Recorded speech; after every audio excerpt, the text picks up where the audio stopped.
that's deeper. I can't feel the bottom yet.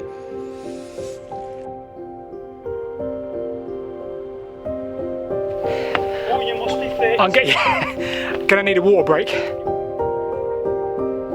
Obviously this here, thick mud, 2 feet deep we reckon, judging by the cow situation. But I think we can get across that bit up there, to the portal there. Morning everybody. Today we're looking at some very old railways, and we're looking at a really interesting place. It kind of encapsulates the evolution of the railways. 4 different railways over about 50 or 60 years from 1779. And we're joined by our friend Martin. Hello. I'm sure you know Martin. If you don't, go and subscribe to Martin's channel, link below, etc. But for the meantime, we're going to try and find the first of these railways, built 1779 with the Caldon Canal, and that's where we are today. Right then folks, now where do I start?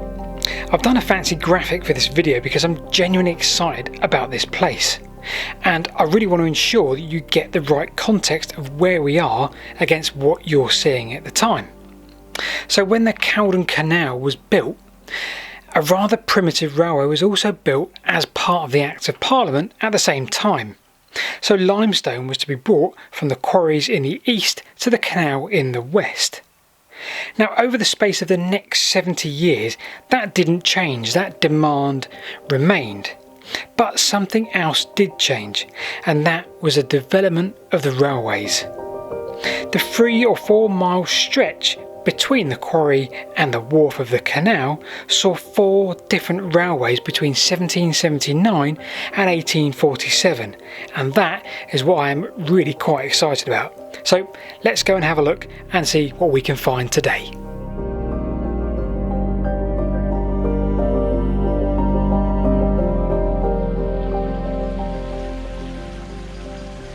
So we're at the western end of the route. The canal's just down there, the wharf is just down there. Nearly all of the 4 tramways over that sort of 50, 60, 70 year period all utilised this part of the route. I think the second was slightly up the hill there, but we're going to carry on now and we're going to head west, sort of 5 or 6 kilometres, right the way over to where the quarries were, and we're going to look at a few features of these 4 different tramways and how it really shows the evolution of the early railway.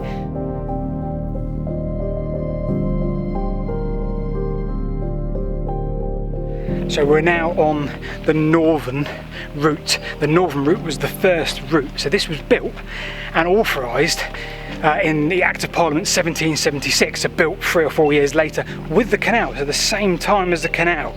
And we're just having this debate with Martin about the early railways and the early canals, and we're just sort of talking about how a lot of these railways were built at the same time as the canal, and they didn't sort of grasp by that point that actually the future was the railway itself. They just built what is a rough embankment. They cut into the hillside here, and it was up and down. There was no real heavy engineering to it. The railway technology itself at that period was wooden sleepers, wooden track, flanged wheels that went over the track, but the track itself had a sort of iron cast on top. Now that suffered because it was brittle, it eroded very quickly, it always needed replacing. And trying to find the permanent way here, the actual railway, is quite difficult, but we think we're on it, not completely sure. Right, so we found what we were looking for on this first tramway, the 1779 tramway. So what we're looking at is a bridge across the brook, and we're assuming, and definitely by the looks of things, this is the original. Oh wow.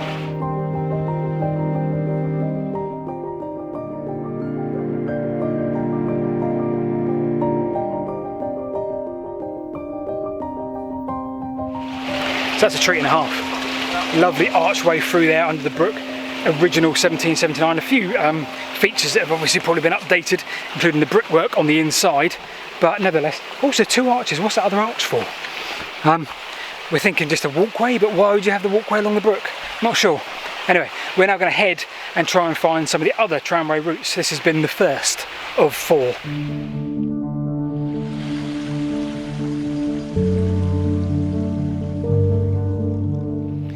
So we're back on track, and when I say that I mean we're back on the the most recent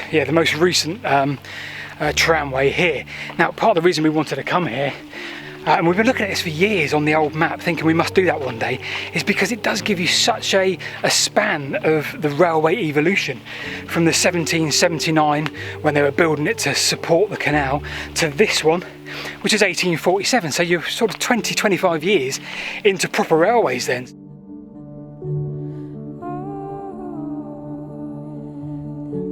So I think we're nearly at the bridge soon. So what we're looking for is a second tramway. So they built a second tramway only 4 or 5 years, we're reading it, 4 or 5 years after the first. And I think what they tried to do was level it out. So they use the same technology in terms of wooden track with metal bits on top, wooden sleepers, flanged wheels. And again, they had the same problem. It was a brittle bit of cast iron on top of the wood, kept on breaking. So the only gain of that 4 years later was a slightly gentler slope.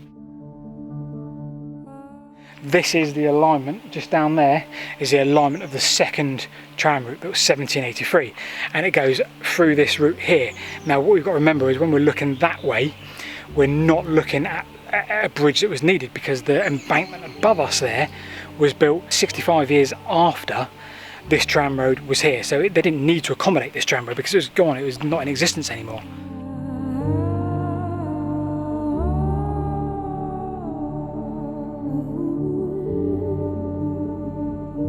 From that huge embankment just there, we're heading back down the fourth route, we're heading back down towards the canal. We're going to veer off a little bit and we're going to have a look for the first time today at the third route. So the third route was built in 1803 and it was built a little bit differently to the first two.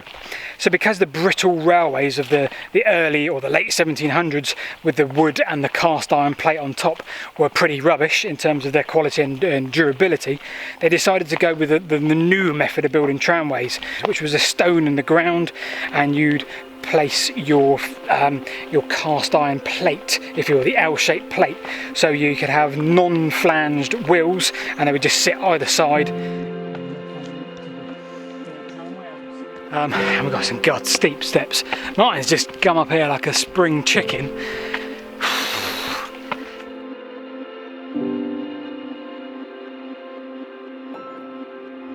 So we found it. Huge, great masonry blocks, looking a little bit worse for wear, but I think I would after 220 years as well. 1803, and I think we can walk up and down this a little bit, and what we're going to be looking for are the stone blocks in the ground. I hope we can see some.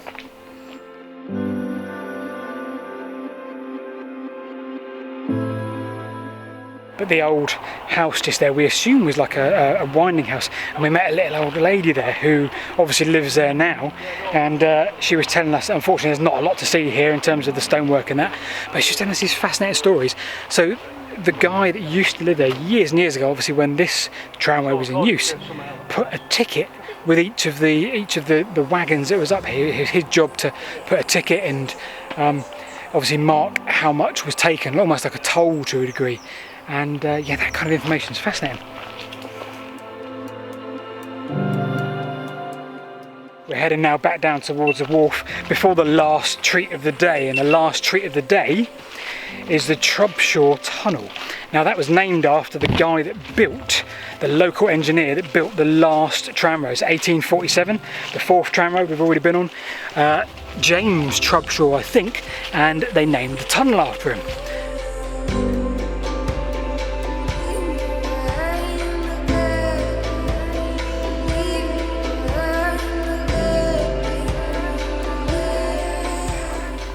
Towards the end of July, hottest day of the year so far, 29 degrees. You can probably tell by Martin's gear hanging off of every appendage is something that tells you what we're doing. Just ahead of us, I think, is the goal. Dad, it's hurting my legs. We're nearly there. It stinks, this field. Just mind the holes, because there's a few.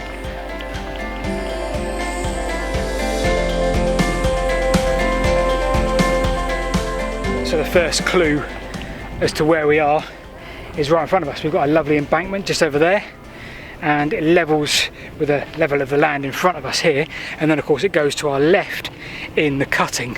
Now the cutting goes towards the Trubshaw Tunnel, and the Trubshaw Tunnel is, as we said, part of the 4th alignment here. Because it was struggling with it, surely. He's quite deep, isn't he? Yeah. I think he can get out. You reckon he can, yeah? That side there. We're wondering now how to get up the cutting up there.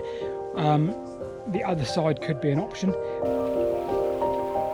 Right, I'm waded up, I'm going down. The way ahead is very difficult. Mr. Whitebrick's down there. Obviously this here, thick mud, 2 feet deep we reckon, judging by the cow situation. But I think we can get across that bit up there to the portal there. Well, we just made it past Bessie. We've also made it past that, which was a nightmare.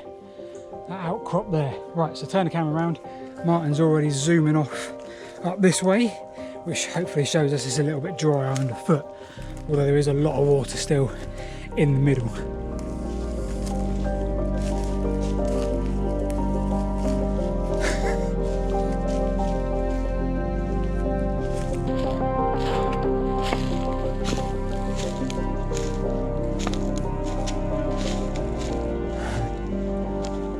Well, eventually made it down.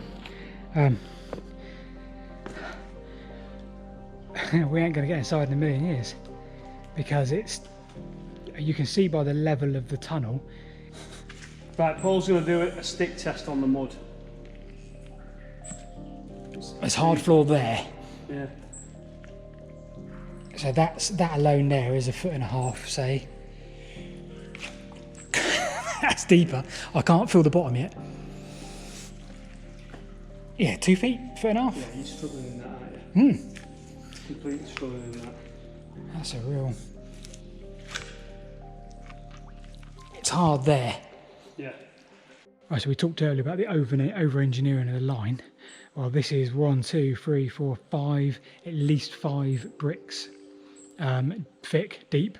Changes all its dimensions throughout. Even in the first 10 feet, it changes dimensions, goes from round to almost elliptical is probably the wrong word, but oval, egg-shaped.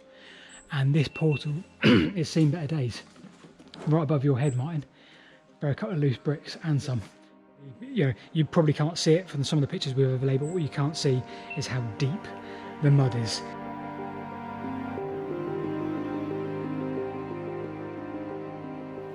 Trubshaw Tunnel nearly completed.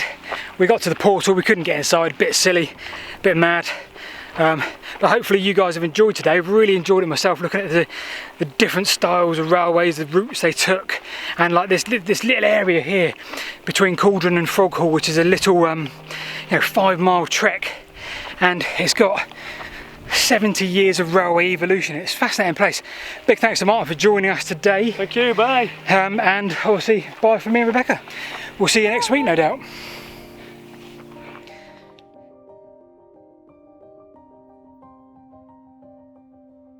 There's 2 things in this life, as I've always said, I'm going to bore you again, that have been worth inventing.